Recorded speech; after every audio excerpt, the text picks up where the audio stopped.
오늘 말씀을 보면 아브라함이 그랄이라는 땅으로 이동하여 거류했다고 말하고 있습니다. 그런데 거기서 어떤 일이 벌어지냐면 아브라함이 자신의 아내 사라를 또다시 누이라고 말해서 그랄 왕 아비멜렉이 사람을 보내어서 사라를 데려갑니다. 아브라함이 자신의 아내를 누이라고 말한 것이 이번이 처음이 아니죠.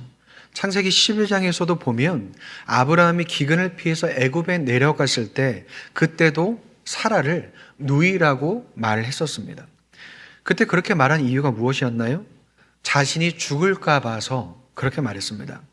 사라가 아름다워서 힘 있는 자들이 자신에게서 아내를 빼앗아 가고 자신을 죽일까 봐 사라에게 어딜 가든지 내 누이라고 말해달라. 그것이 당신이 나에게 베풀 은혜라고 이야기를 했었습니다. 그런데 창세기 12장은 아브라함이 하나님의 말씀을 듣고 자신이 있던 곳에서 떠나왔을 무렵이었습니다. 그런데 지금은 어떤가요? 이미 20몇 년이 지난 후의 상황이라는 거죠. 여러분, 그 시간이 그냥 지나갔나요? 하나님께서 아브라함과 함께 하셨고 그에게 말씀하셨고 그를 위해 일하신 모든 일들을 그 시간 속에서 아브라함이 경험해 왔다는 거죠. 처음에는 아브라함이 몰라서 그랬다고 할 수 있지만 이제는 몰라서 그랬다고 할 수 없는 때라는 것입니다. 여러분, 근데 우리가 이것을 읽으면서 자신만만해지는 게 무엇일까요? 우리가 아브라함보다 믿음은 연약할지 몰라도 최소한 아내를 누이라고는 하지 않았다는 것에 자부심을 느끼죠. 그리고선 쉽게 반응하는 게 무엇인가요? 혀를 차면서 아브라함이 어떻게 그렇게 행동할 수 있는가를 지적합니다. 하나님께서 함께 하셨을 뿐 아니라 이름도 아브라함에서 아브라함으로 바꿔주시기까지 했는데 어떻게 하나님을 잊고서 이렇게 행동할 수 있냐고 한다라는 거죠. 그래서 이러한 일에 나는 아무 상관없고 아브라함만 관련된 일로 보게 된다는 거죠. 근데 과연 이 사건 속에서 여러분 우리가 자유로울 수 있을까요? 그럴 수 없다는 것입니다. 성경이 이 내용에 대해서 자세히 말하기 위해서 제일 먼저 아비멜렉을 보여줍니다. 아비멜렉은 오늘 이야기에서 가장 억울한 사람일 것입니다. 아비멜렉이 사라를 데려간 그날 밤에 하나님께서 그의 꿈에 나타나십니다. 그리고서는 뭐라고 말씀하시냐면 사라는 남편이 있는 여자라고 말씀하십니다. 그래서 아비멜렉이 답하기를 아브라함이 나에게 사라를 누이라고 말했고 나는 온전한 마음으로 그를 데려왔다고 답합니다. 그때 하나님께서 네가 그런 온전한 마음으로 그런 줄 알고 범죄하지 않게 하기 위해서 내가 너한테 말하였다라고 이야기하시면서 아브라함의 아내를 그에게 돌려보내라고 말씀하시죠. 그리고 나서는 하나님께서 뭐라고 말씀하시냐면 아브라함은 선지자니 그가 너를 위해 기도하면 네가 살 것이지만 사라를 돌려보내지 않으면 너와 내게 속한 모든 사람이 다 죽을 것이다 라고 말씀하십니다. 여러분, 아비멜렉 편에서 보면 날벼락일 수밖에 없죠. 당시의 왕은 어떤 여인이든 아내로 취할 수 있는 위치에 있었고 그리고 그가 나쁜 마음을 가지고 사라에게 접근을 한 것도 아니었고 아브라함의 누이인 줄 알고 데려왔을 뿐입니다. 그런데 여기서 더 중요한 것은 무엇일까요? 아브라함은 하나님을 잊고 사라를 누이라고 말했지만 하나님께서는 아브라함을 잊지 않고 사라가 아브라함의 아내라고 말씀하셨다는 거죠. 아브라함이 말하지 못한 것을 하나님께서는 말씀하셨고 아브라함이 하나님을 잊었을지라도 하나님은 아브라함을 잊지 않고서 아브라함을 위해 일하셨다는 것입니다. 여러분, 만약에 우리가 하나님을 잊고 사는 만큼 하나님께서도 나를 잊고 사신다면 어떤 일이 벌어질까요? 여러분, 우리는 상상할 수가 없습니다. 왜 상상할 수가 없을까요? 그런 일이 생겨보지 않았기 때문에 그렇습니다. 여러분, 햇볕이 너무 세서 손으로 이렇게 해를 막으면 태양이 사라지는 것일까요? 그렇지 않죠. 내 손으로 가린 거는 태양일까요? 내 눈일까요? 내 눈을 가렸다는 거죠. 내 눈에 보이지 않아도 태양이 있다는 것을 안다면 하나님이 보이지 않고 하나님이 느껴지지 않고 때로는 하나님을 내가 잊었다고 할지라도 하나님이 여전히 살아계셔서 나와 함께 하시고 나를 위해 일하신다는 거죠. 여러분, 마찬가지로 우리는 공기가 느껴지지 않지만 공기가 있어서 살아갑니다. 하나님이 느껴지지 않아도 여러분, 우리는 하나님으로 인해 살아간다는 거죠. 지금 보여주는 것이 바로 그 장면 아닙니까? 아브라함이 하나님을 잊었을지라도 하나님께서는 아브라함을 잊지 않고 그를 위해 일하시는 하나님을 오늘 본문 가운데 발견할 수 있다는 거죠. 여러분, 성경이 이런 이야기를 우리에게 들려주는 이유가 무엇일까요? 성경에 나타난 하나님이 아브라함의 하나님만 되시는 것이 아니라 바로 나의 하나님이 되신다는 것을 말해주는 것입니다.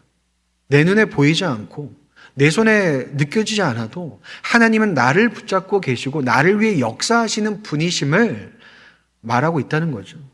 근데 여러분, 그럼에도 우리는 어떻게 살아갈까요?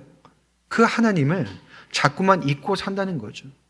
우리가 누리지 못했던 하나님을 20몇 년이란 그 세월 동안 경험한 아브라함도 하나님을 잊고 지금을 사는 우리도 하나님을 잊고 산다는 거죠. 여러분, 하나님을 잊고 산다는 게 무엇인가요? 하나님을 모르거나 부정하는 것이 아니라 하나님을 부르지 않고 찾지 않아도 내 삶에 아무 이상 없다고 느끼며 살아가는 것이 하나님을 잊은 것이라고 지난주에도 말씀을 해드렸습니다. 여러분, 그렇다면 우리는 왜 하나님을 잊고 살까요? 아비멜렉이 그 다음날 아침 일찍 일어나서 아브라함을 불러서 따지기 시작합니다.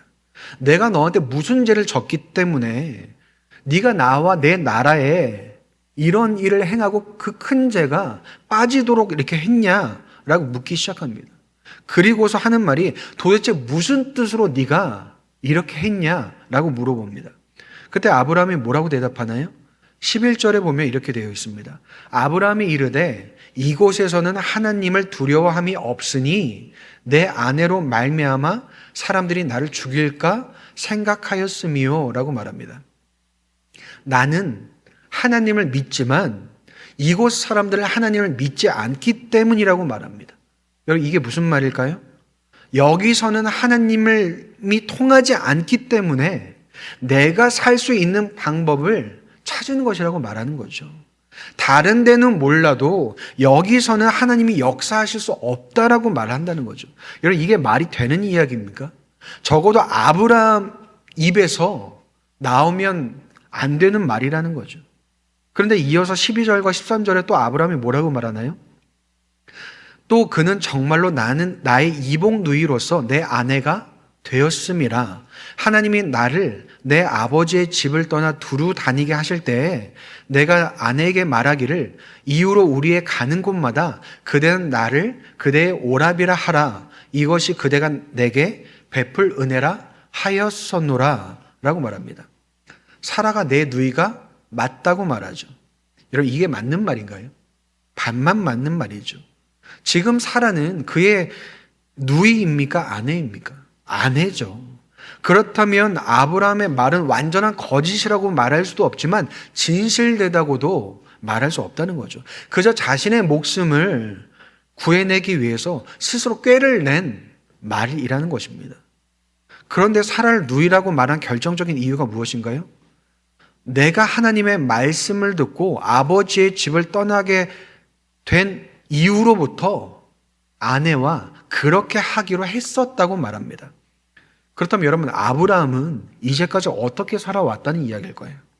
하나님 방법 따로, 내 방법 따로 살아왔다는 이야기입니다. 어떤 영역에서는 하나님의 방법으로 살아가고 어떤 영역에서는 자신의 방법으로 살았다는 거죠. 그래서 여기에서는 하나님을 믿는 사람이 없고 하나님을 두려워하는 사람이 없으니 하나님이 아니라 내 방식대로 내가 행했다라는 이야기가 되는 것입니다. 여러분, 아다르고 어다르다고 하지만 아브라함 대답 속에는 이런 내용이 들어가 있는 것입니다. 여러분, 만약 아브라함이 우리 앞에서 이렇게 말한다면 여러분, 우리에게 어떤 느낌이 들까요? 하나님뿐 아니라 우리도 배신감이 들지 않겠습니까? 지금까지 하나님과 이렇게 함께 살아와 놓고서는 어떻게 하나님 방식, 자기 방식이라고 말할 수 있는가?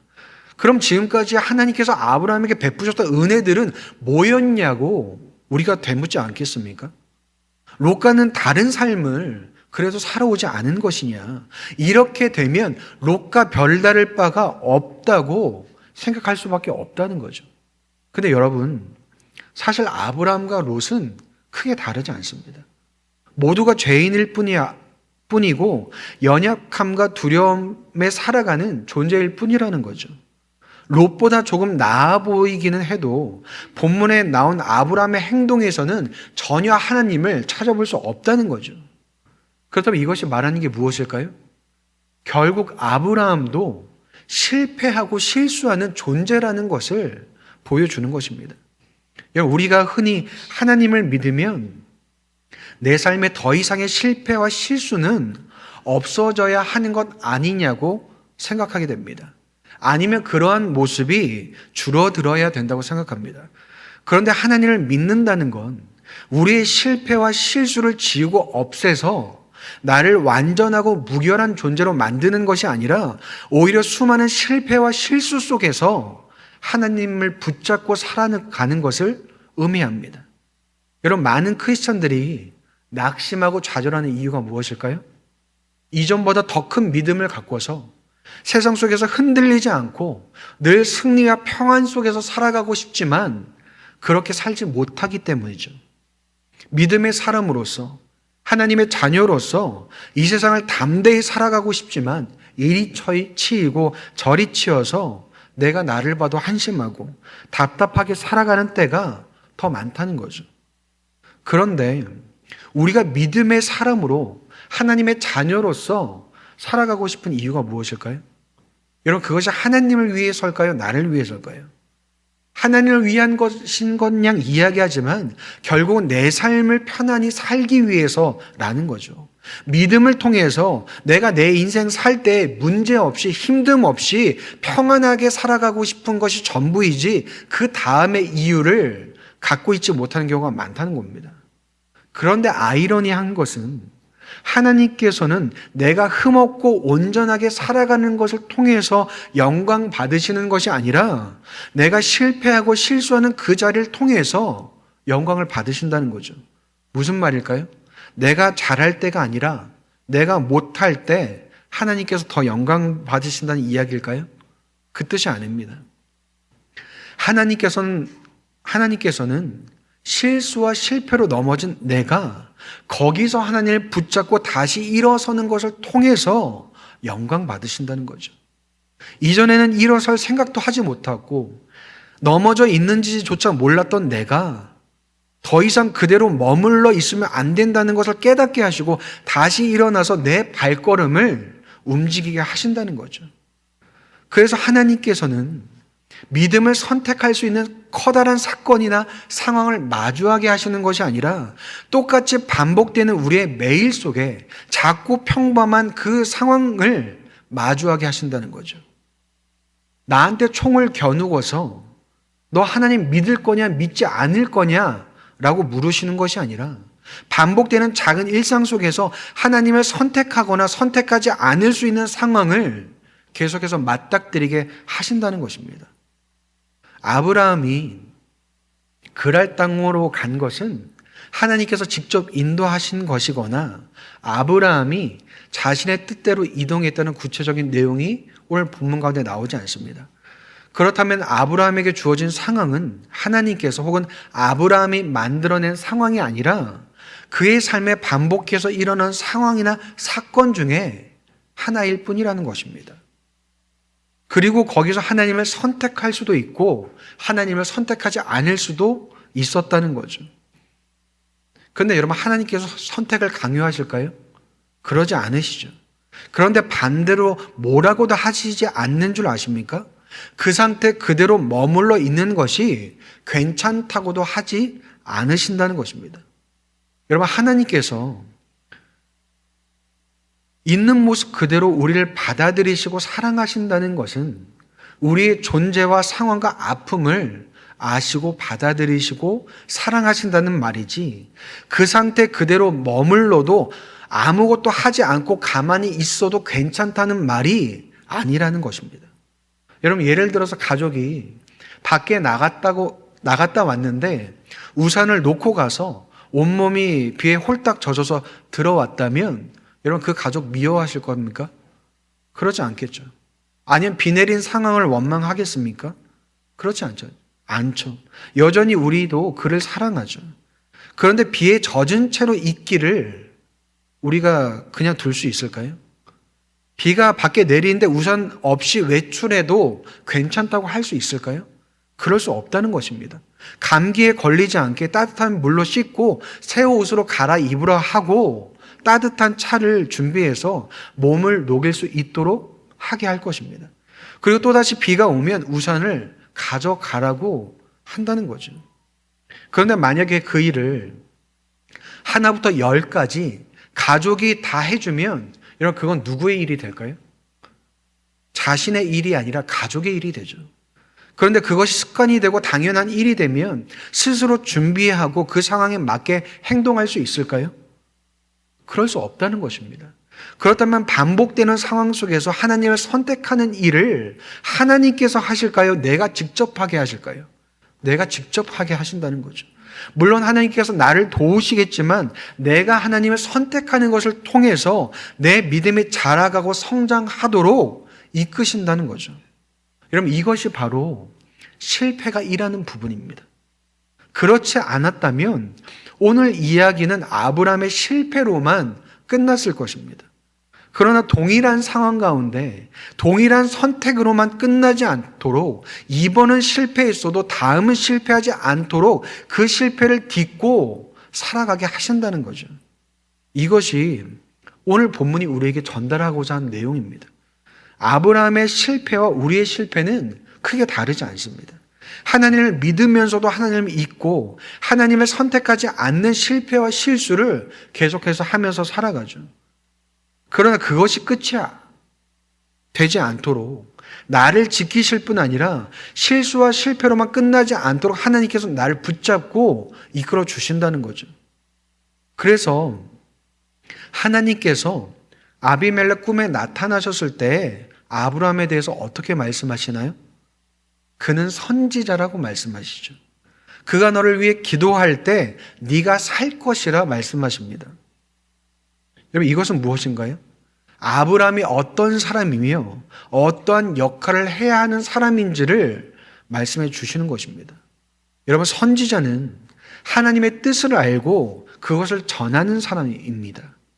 그리고 하나님께 기도한다는 것은 하나님께서 모든 세상을 다스리시며 그 모든 것이 하나님께 속았음을 인정하고 그 하나님께 구하는 것이 기도입니다. 그렇다면 아브라함이 살아가야 할 모습은 하나님의 뜻을 알고 그 뜻을 세상 가운데 나타낼 뿐 아니라 하나님을 믿고 의지하며 하나님을 구하며 살아가야 할 사람이라는 것을 보여주신다는 거죠.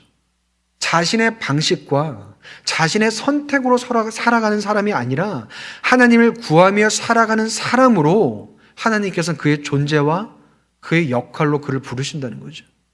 그렇다면 여러분, 그러한 존재와 역할과 부르심을 누구에게도 주셨을까요? 바로 우리한테도 주셨다는 거죠. 단순히 하나님을 선택하는 것이 전부가 아니라 우리도 아브라함과 같이 하나님의 뜻을 알고 하나님을 구하며 살아가는 이들로 부르셨다는 거죠. 근데 여러분, 우리에게 그럴 만한 자격이 있을까요? 여러분, 우리에게도 없고 아브라함에게도 없습니다. 그런데 하나님께서는 우리를 자격으로 판단하시는 것이 아니라 우리에게 먼저 주신 사명과 역할로서 우리를 바라보신다는 거죠. 여러분, 이 말은 자격을 통해서 우리에게 사명과 역할을 맡기시는 것이 아니라 사명과 역할로 먼저 부르시고 그에 합당한 삶을 살아갈 수 있도록 우리를 도우시고 인도하신다는 거죠. 그렇게 살 수 없는 존재들이어도 하나님은 우리를 포기하지 않으시고 우리를 만들어 가시고 우리를 세워 가신다는 거죠. 그렇다면 어떻게 해야 하나님을 선택하고 하나님 앞에 합당한 자로 살아갈 수 있을까요? 먼저는 하나님께서 나를 어떠한 존재와 역할로서 부르셨고 사명을 주셨는지를 살펴보아야 하는 것입니다. 이런 몇십 년 전의 이야기지만 예전에는 예수 믿으면 천국 가고 복 받는다고 말했었고 그것이 전부였던 때가 있습니다. 한국 경제가 계속해서 성장하고 도시가 개발하면서 교회도 폭발적으로 성장했고 그것이 예수 믿어서 그런 것이라고 교회가 말해왔고 예수를 믿는 것이 물질적인 풍요를 주고 병을 낫게 하고 문제를 해결해 준다고 했었습니다. 그런데 경제 성장이 멈추고 나서 어떻게 됐을까요? 사회가 더 이상 물질적으로 풍요롭지 않게 되었습니다. 그리고 믿는 사람들도 사회 구성원이었기 때문에 똑같이 풍요롭지 않았습니다. 그런데도 어떤 일이 일어났냐면 어느 한쪽에서는 순종하면 복 받는다라고 말했습니다. 부동산 수익이 생긴 것을 하나님께 순종해서 하나님이 축복해 주신 것이라고 말하는 간증들도 넘쳐났습니다. 그래서 그렇게 예수 믿으면 복 받는다고 알고 있다가 예수 믿어도 잘 되는 것이 없어서 떠난 사람들이 한둘일까요? 여러분, 한둘이 아니라는 거죠. 그렇다면 그 당시에 그 믿었던 사람들에게는 어떤 부르심이 있었을까요? 자신을 어떠한 존재와 역할로 하나님께서 부르셨는지를 모르고 살았다는 것입니다. 물론 모든 분들이 그렇다는 이야기는 아니죠. 그런데 예수 믿으면 복 받는다는 그 말이 물질적인 풍요로 알아서 문제 해결로 알았던 분들은 자신의 역할과 사명을 확인하지 않고 그 말에만 매달렸다는 것입니다. 지금은 예수 믿어서 물질적으로 복 받는다를 믿는 사람이 별로 없죠. 왜 그럴까요? 예수 믿어서 부동산이 오르고 아파트가 오르고 이런 간증을 이제 하지 않기 때문에 그렇습니다. 그런데 하나님께서 나를 어떤 부르심 가운데 부르셨는지, 나를 어떠한 존재와 역할로 부르시고 사명을 주셨는지 알고 있지 못하다면 여러분 그때와 별반 차이가 없다는 것입니다. 하나님 안에서 부르심과 사명을 발견하지 못하면 여러분 어느 자리에 서게 되냐면 사랑을 받는 자리에만 서게 됩니다. 하나님도 교회도 나를 사랑해야 하고 나는 그 사랑을 받는 것이 마땅하다고만 생각한다는 거죠. 그래서 어떤 자리에 서지 못할까요? 사랑하는 자리에는 서지 못한다는 거죠. 예수님께서 크고 첫째 되는 계명은 하나님을 사랑하라고 말씀하셨고 둘째는 내 이웃을 내 몸과 같이 사랑하라고 말씀하셨습니다. 하나님의 사랑과 은혜를 경험하고 누려야 하지만 거기에서만 멈춰 있는 것이 아니라 하나님을 사랑하고 이웃을 사랑하는 데까지 나아가야 한다는 거죠. 저마다 사명이 다르고 역할이 다를 수 있습니다. 그러나 하나님께서 공통적으로 우리에게 허락하시는 것은 사랑받고 사랑하는 자리로 우리를 부르셨다는 거죠. 말로만 사랑하고 마음으로만 사랑한다고 100번 1000번 말하는 것이 아니라 나의 실제적인 삶으로서 표현하고 나타나야 한다는 거죠. 그래서 본문의 일을 통해서 하나님께서 아브라함에게 무엇을 하게 하시나요? 기도하게 하십니다. 아브라함이 하나님께 기도했을 때 하나님께서는 아비멜렉과 그의 아내와 여종을 치료해 주시고 아이를 가질 수 있게 하셨다고 말하고 있습니다. 여러분, 하나님께서 아브라함을 어떻게 이끌어 가시나요? 하나님을 선택하지 못한 곳에서 하나님께서 맡기신 사명과 역할로 회복하게 하시고 그것을 통해서 하나님의 뜻을 이루어 가신다는 거죠.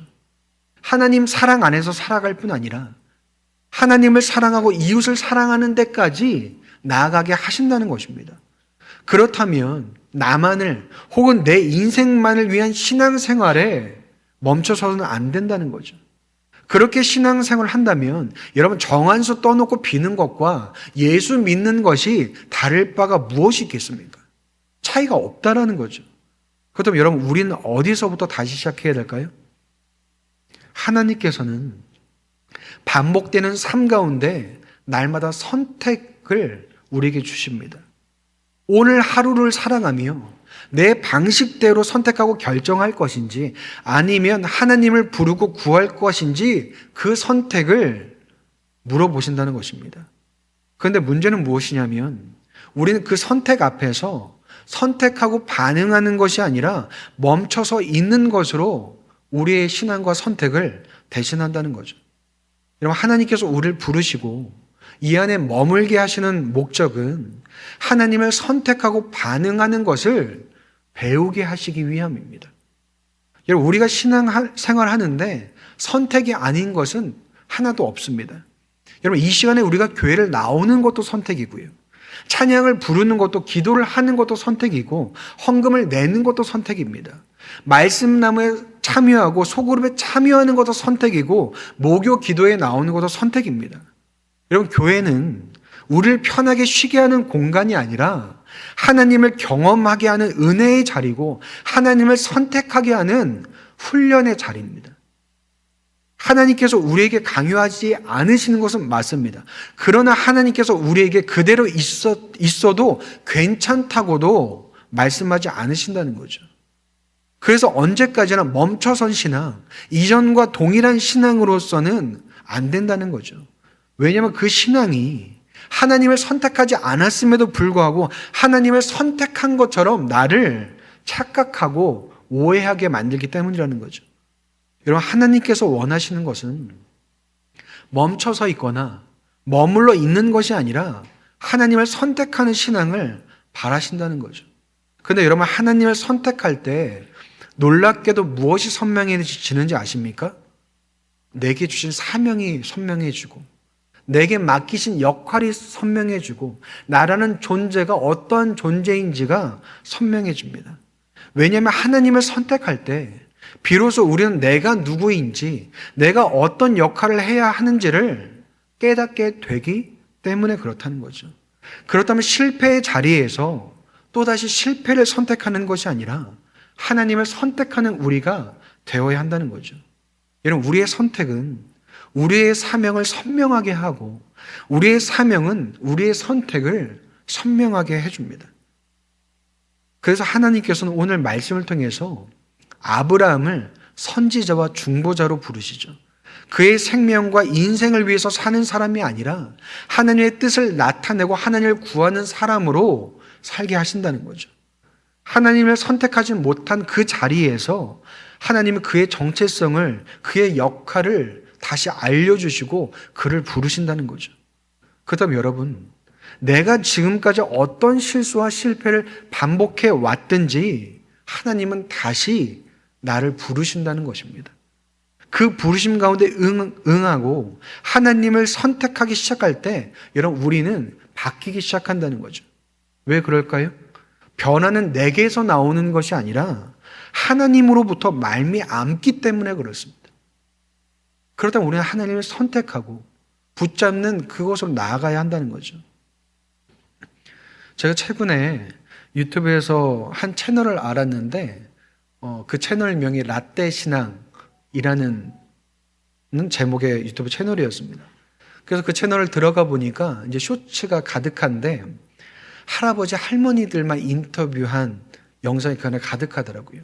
그래서 믿음으로 살아오신 분들의 그 하나님을 믿은 것과 그 믿음에 대해서 인터뷰한 것인데, 어떤 한 할아버지께서 건강이 너무 좋지 않아서 하나님, 나를 데려가시려거든 속히 나를 데려가 달라고 그 젊은 나이에 그렇게 기도를 하셨다가 어느 날 갑자기 내가 죽을 때 죽더라도 새벽 기도를 나가보자 해서 그 새벽 기도를 나가셨답니다. 그래서 가려고 하는데 그날 태풍이 와서 비바람이 불어서 이러다 교회를 갈 수 있겠나라는 생각이 들 정도였는데, 그래도 어차피 죽더라도 가자고 했으니 그날 새벽 기도에 가셔서 무릎 꿇고 기도를 하셨답니다.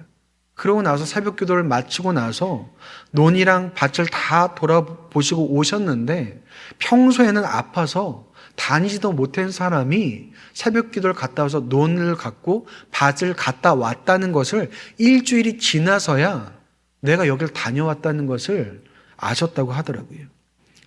그래서 그 할아버지가 하신 말씀이 뭐냐면, 그래서 누가 뭐래도 나는 하나님 믿고 은혜 받고 감사함으로 삽니다 라고 말씀하시는데, 앞서서 말씀하실 때 울컥하시다가 마지막에 환한 얼굴로 말씀하시는데 감동이 있더라고요.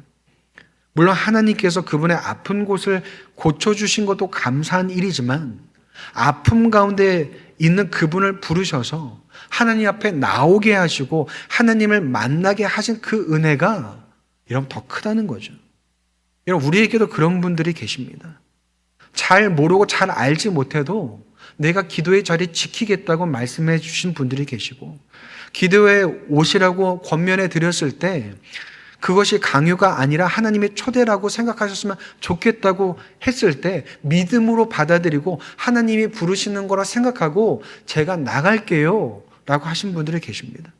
여러분 하나님께서는 기도회 뿐 아니라 우리의 매일 가운데 다양한 것들로 우리를 부르셔서 하나님께로 나오게 하신다는 거죠. 바꿔서 말하면 날마다 하나님께서 우리를 부르고 계시다는 것입니다. 순간마다 부르신다는 거죠. 그렇다면 그 부르심 가운데 하나님을 선택하고 반응하기 시작할 때 여러분 우리가 변하고 우리의 삶이 변하고 우리의 인생이 변하기 시작한다는 거죠. 여러분 그렇다면 그 은혜가 우리 안에 넘쳐났으면 좋겠습니다.